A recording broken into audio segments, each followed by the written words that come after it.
pencemaran nama baik dan fitnah. Itu fokusnya. Dan pencemaran nama baik dan fitnah itu supaya mungkin mengulangi lagi, ada dua hal yang kita jelaskan dan buktikan di sana. Pertama, tuduhan yang disampaikan kepada Pak Muldoko sebagai telah melakukan perburuan rente.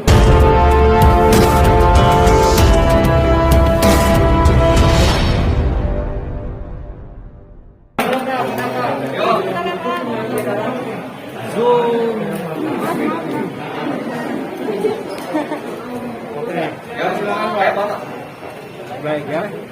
Jadi saya mendampingi Pak Muldoko ke sini ini adalah sebagai saksi pelapor.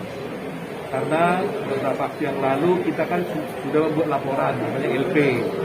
Dalam LP itu kan hanya memberitahukan tentang adanya dugaan tindak pidana. Nah, untuk membuktikan itu, tentu Pak Muldoko diperiksa sebagai saksi pelapor, menjelaskan kronologis peristiwa yang terjadi dan disertai bukti-bukti yang ada. Jadi jauh sebelumnya kita sudah serahkan bukti-buktinya, tadi hanya dicontohkan, diklarifikasi, sehingga dengan demikian kita harapkan kepolisian bisa dapat melanjutkan pemeriksaan lebih lanjut kepada saksi-saksi yang lain. Itu saja. Jadi kalau mengenai soal pemeriksaannya tadi, hampir 20 pertanyaan lah sudah diberikan tadi. Fokusnya apa aja pertanyaan ini?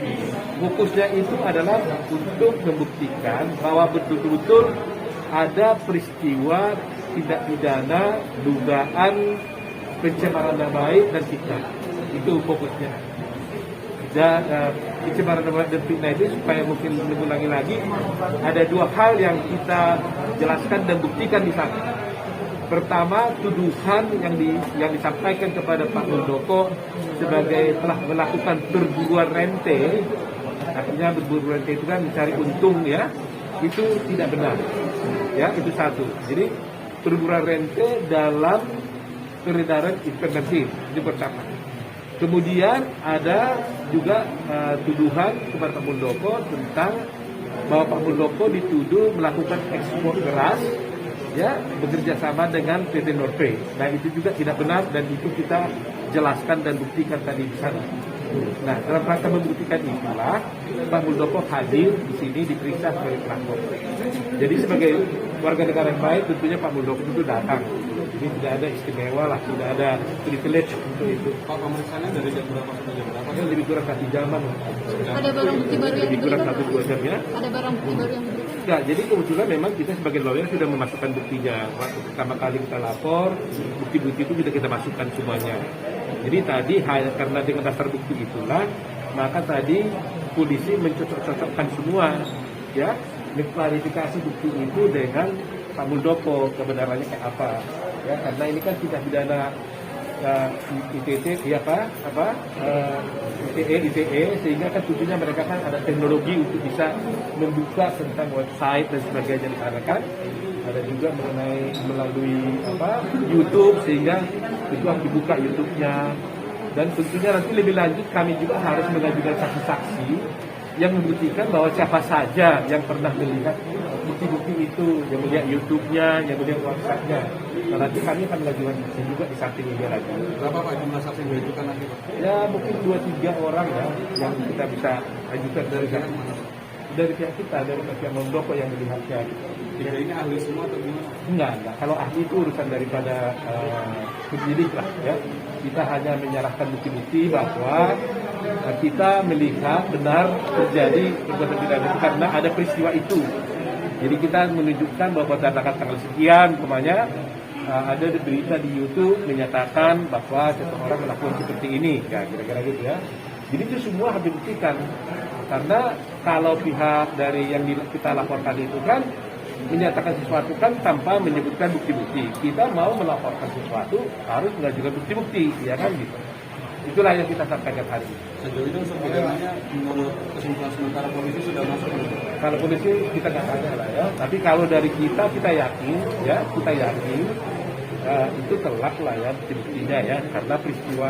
Bayangin aja Pak Muldoko dituduh berburu rente. Berburu rente itu kan mendapatkan satu keuntungan di dalam harga barangnya. Nah sekarang rentenya untungnya di mana, kapan, berapa jumlahnya, caranya gimana, ya kan harus ada itu kan. Kemudian ekspor beras, kan gampang sekali kalau dia punya bukti. Katanya ekspor beras, melakukan ekspor beras. Kapan ekspor berasnya dilakukan? Ya akal sehat kita saja, nggak mungkin dong. Kita kan selama ini impor beras, kok disuruh ekspor beras gitu kan? Nah itu juga satu hal yang sangat merugikan nama baik Pak Muldoko. Jadi intisarinya sebenarnya kenapa ini terus adalah kita ingin membuktikan bahwa perilaku yang diturunkan itu terhadap Pak Muldoko itu tidak benar. Itu sebenarnya intisarinya begitu. Jadi supaya jangan setiap orang sewenang-wenang menuduh orang lain, ya kan?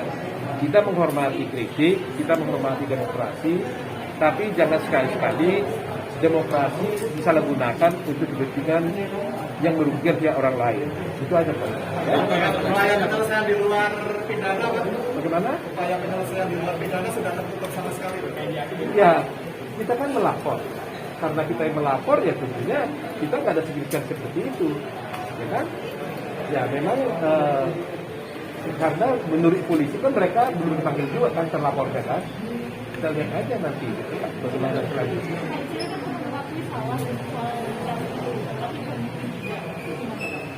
Masa ada pengakuan separuh dan satu berita kan gitu kan? Dan pengaku salahnya juga kan nggak jelas, tidak hanya wawancara. Ya kita ingin mau bahwa kalau betul dia mengaku salah, buatlah pernyataan salah dan minta maaf. Gitu. Jadi jangan seakan-akan itu hanyalah slip. Hari ini dibilang itu slip of the tongue, ya kan? Satu lagi bilang itu umpamanya misinformasi. Nah ini kan seperti main-main kan? Jadi yang mana sebenarnya? Kalau you misinformasi, yang mana informasi yang mis itu dari siapa yang diperoleh itu?